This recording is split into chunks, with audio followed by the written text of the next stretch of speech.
Tu te demandes vraiment qu'est-ce que vaut cette souris G402 de chez Logitech.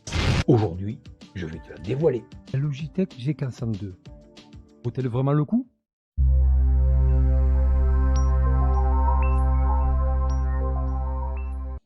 Salut, c'est Philippe, j'espère que vous allez bien.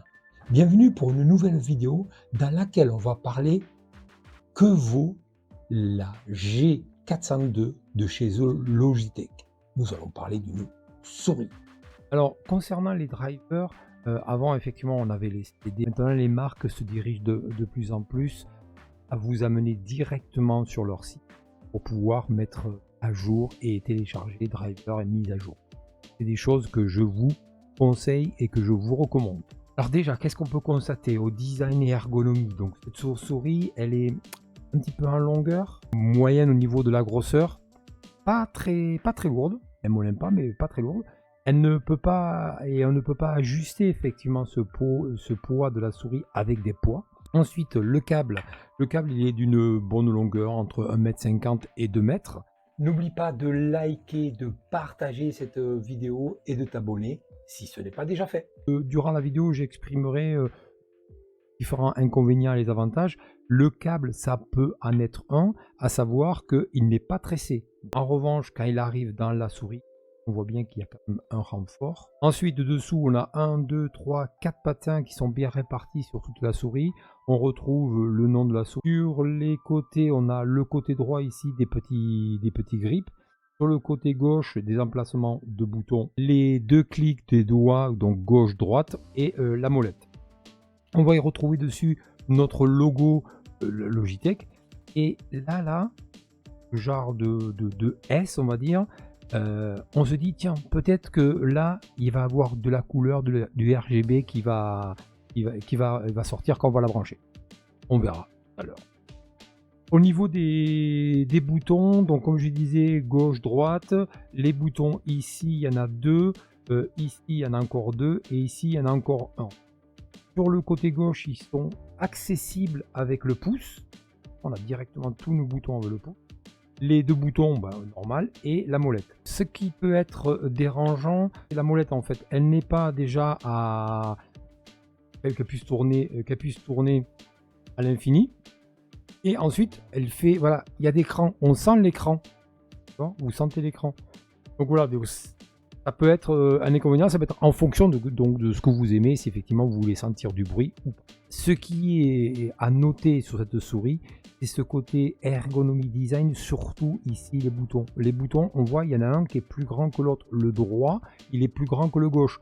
Après, quand on regarde notre main, ça correspond aussi à notre ergonomie de la main. Maintenant, quand vous le mettez dessus, ça fait une forme de agressivité, de griffe d'une bête, surtout, vous savez, comme les voitures de sport, le capot à l'avant qui plonge, il se finit très étroit, effilé comme ça, qui finit vers l'avant. Vraiment, on sent la vitesse. Donc les inconvénients et les avantages, on les a vus au fil de l'eau et au fil de la vidéo. Ça va être effectivement ce câble non tressé, ça va être la molette qui fait un petit peu de bruit. Là, voilà, c'est des choses, on aime ou on n'aime pas, après c'est dans le temps et de l'usure de la souris. Question de la semaine, quelle est votre souris gaming idéale? Dites-le moi dans les commentaires. Alors, on va maintenant la mettre en concurrence, effectivement, de souris que moi j'utilise. Donc voilà, donc là nous retrouvons trois souris, notre G402 au milieu. On va retrouver ici la souris Challenger de chez FleuUp et ici Gen Core de chez 2G Lab. Donc trois souris, deux noires, une grise. Les grosseurs sont quasiment les mêmes. Un peu plus grosse pour la 2G Lab et la G402 et un peu moins grosse pour ici au niveau de la Challenger. Le positionnement, il est bien, le arrondi à l'arrière, les boutons, ok, tout est accessible. Les molettes, pareil. Vous voyez tout de suite, on remarque bien ce côté agressivité ici au niveau des boutons pour notre G402. Ensuite, donc la 2G Lab, vous voyez les boutons sur le côté gauche, avec le bouton très accessible. Le logo ici, pareil ici, donc les boutons plus le logo de marque et Fleu. Alors voilà, donc là on vient de les allumer. Tout de suite, effectivement, on va voir ce côté RGB, ce côté lumière, aussi bien pour la 2G Lab que pour la FLE Up. Ici, notre G402, eh bien en fait, vous savez, vous vous rappelez le serpent ou le S que je vous avais montré au début de vidéo, eh bien en fait, il s'éclaire pas. Ça reste, voilà, c'est deux couleurs noires différentes, plus brillantes et mates pour le reste, pour le corps de la souris. Il n'y a que le logo donc le G de Logitech qui s'allume. Ensuite, on va avoir ici sur la 2G Lab le logo aussi pareil qui s'illumine, le rétroéclairage. On va avoir, et je présente plus, j'en ai fait une vidéo récemment sur la Challenger de la souris de Up. Les trois souris vont être effectivement gérées par leur logiciel qui va nous permettre et de paramétrer tous vos boutons et vos différents profils. Ici, pareil, Logitech, elle va avoir son logiciel dédié Logitech qui va pouvoir gérer les profils et les boutons. Ici, pour la couleur, c'est ça, bleu, et ça reste bleu. Alors, il y a du bleu foncé, il y a du bleu clair, mais ça restera que bleu.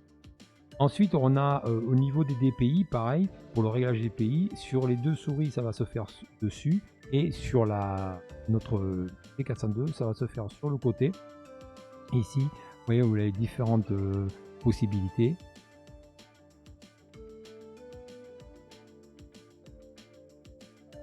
Je vous donnerai en description les capteurs et les caractéristiques des trois. Voilà les amis, j'en ai terminé pour cette vidéo sur que vaut la G402 de chez Logitech.